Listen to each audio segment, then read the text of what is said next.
అనగనగా సీఎం రాజు మరియు రాణికి ఎంతోమంది కుమార్తెలు ఉన్నారు మరియు చాలామంది పేర్లను గుర్తుంచుకోవడం తనను గందరగోళానికి గురి చేసిందని రాణి చెప్పింది.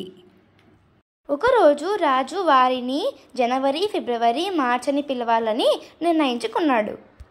దేశీయామీలు అయితే అట్లా సెప్టెంబర్ వచ్చే వరకు పిలవమని రాజు చెప్పాడు. సీఎం రాజుకు ఒక విచిత్రమైన అలవాటు ఉండేది. తన పుట్టినరోజున బహుమతులు స్వీకరించడానికి బదులుగా వాటిని ఇచ్చేవాడు.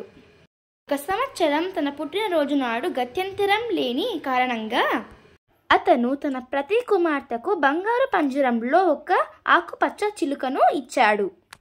యువరాణులు తమ చిలుక గురించి చాలా గౌరవంగా ఉన్నారు మరియు వాళ్ళు మాట్లాడడం నేర్పడానికి ప్రతిరోజు 1 గంట గడిపారు.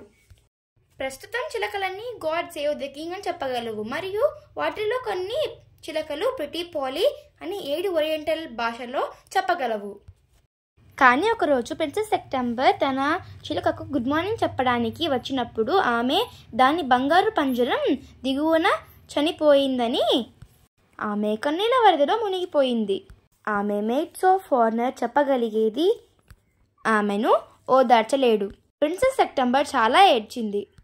గౌరవ పరిచరికలు ఏం చెయ్యాలో రాణికి చెప్పారు మరియు పిల్లవాడు రాత్రి భోజనం లేకుండా పడుకోవడం మంచిది అని మెయిట్స్ ఆఫ్ ఆనర్ పార్టీకి వెళ్ళాలని కోరుకున్నారు. కాబట్టి వారు ప్రిన్సెస్ సెప్టెంబర్ వీళ్ళని త్వరగా పడుకోబెట్టి ఆమెను విడిచిపెట్టారు మరియు ఆమె ప్రిన్సెస్ సెప్టెంబర్ తన మంచం మీద పడుకొని ఆమెకు ఆకలిగా అనిపించినప్పటికీ ఏడుస్తూ ఉండగా ఆమె తన గార్డెన్లోకి ఒక చిన్న పక్షి హబ్ చూసింది. కన్నీరు తుడుచుకొని లేచి కూర్చుంది.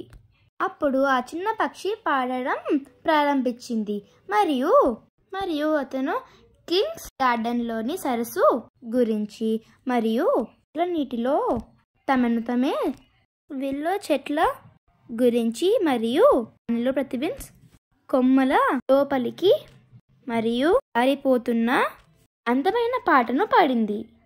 అతను పూర్తి చేసిన తర్వాత రాణి ఏడవడం లేదు మరియు ఆమె తనకు భోజనం లేదని మర్చిపోయింది.